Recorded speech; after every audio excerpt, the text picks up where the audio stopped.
When trying to create interesting text effects in Illustrator, you may want to take a look at the ability to warp text in different ways. Illustrator provides plenty of options to choose from. Let's explore some of them.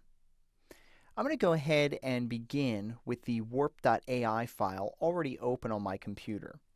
And I just have some text on this artboard that I'm going to use to demonstrate the warp features. So I'm going to go ahead and click on this text with my selection tool. And an easy way to access some of the warp features is right up here in your control panel. You'll notice that right here you have an icon that allows me to choose between two of the more common warp options. Now, what you see up here does depend on the resolution of your monitor, so if for some reason you don't see that, you can also access it by going to the Object menu, Envelope Distort, and you can see that we have both of these options right here. So I'm going to start by clicking on this button to open up the warp options. And you can see that in this dialog box, we have a lot of options to choose from. You want to make sure you have your preview turned on so you can see what this is looking like. Now, you can see that we have a lot of options to choose from. It begins with arc and then goes even down to fisheye, squeeze, any number of options for you to choose from. Now I'm going to start with the flag here.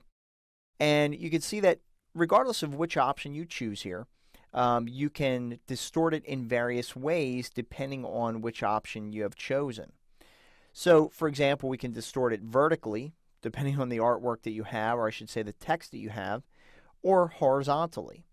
You can change the bend. We can bend it in a different direction if we want to.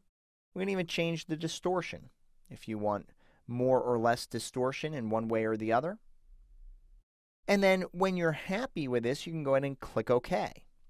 Now, once you've created this, it's creating essentially what's referred to as an envelope distort. And so the envelope is kind of the shape that you're distorting the text into, and the contents is, well, the text. And you'll notice in your control panel, as long as you have this selected, you've got two options up here, one to edit the envelope and one to edit the contents.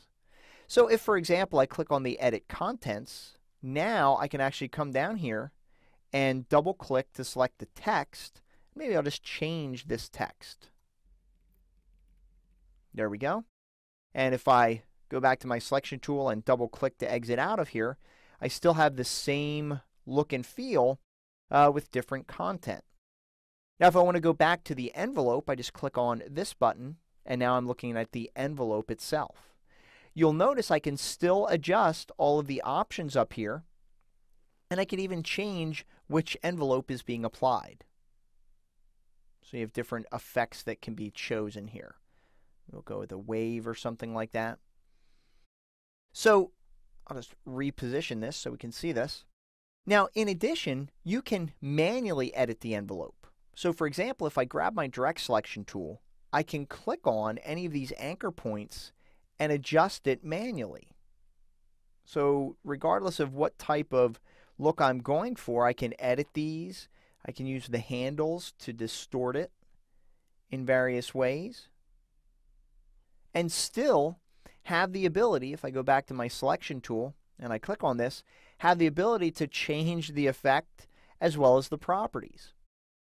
Now, I'm actually going to go ahead and revert this. So I'll just go to the File menu and choose Revert. That way we can kind of start over here. And the other type of effect we can apply, if you click on this drop down, is Make with Mesh. And Make with Mesh essentially allows you to create a very manual, very customized distortion. So maybe I'll increase my number of rows and columns to 5. If you turn your preview on, you can see what's going to happen to your text. So if we click OK, we can now see that we have this grid that we can use to modify the artwork. So again, using my direct selection tool, I can click on all these individual points and start distorting them in different ways.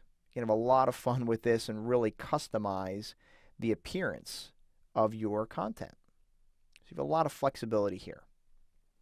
And same principle applies. Go back to your selection tool and click on this. You can edit the envelope versus the contents as well.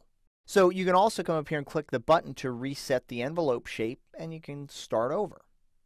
Now I'm going to revert this to the saved version one more time because there's one more option I want to show you.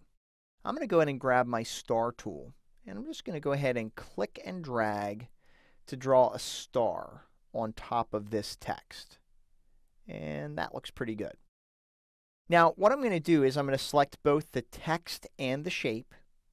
And if we go to the Object menu, under Envelope Distort, I have another one called Make with Top Object. And if I choose that, it's now going to distort my text to that object, which is really cool and really a lot of fun to work with. You still have a lot of flexibility. You can edit the envelope versus the content, so I could still change my text if I wanted to. Let's go ahead and double click here, change this to warped text, and if I exit out of here, you can see that it just took the new text and warped it to the envelope that I had chosen. So as you can see, the text warp features offer plenty of choices to choose from that are bound to meet your most demanding needs.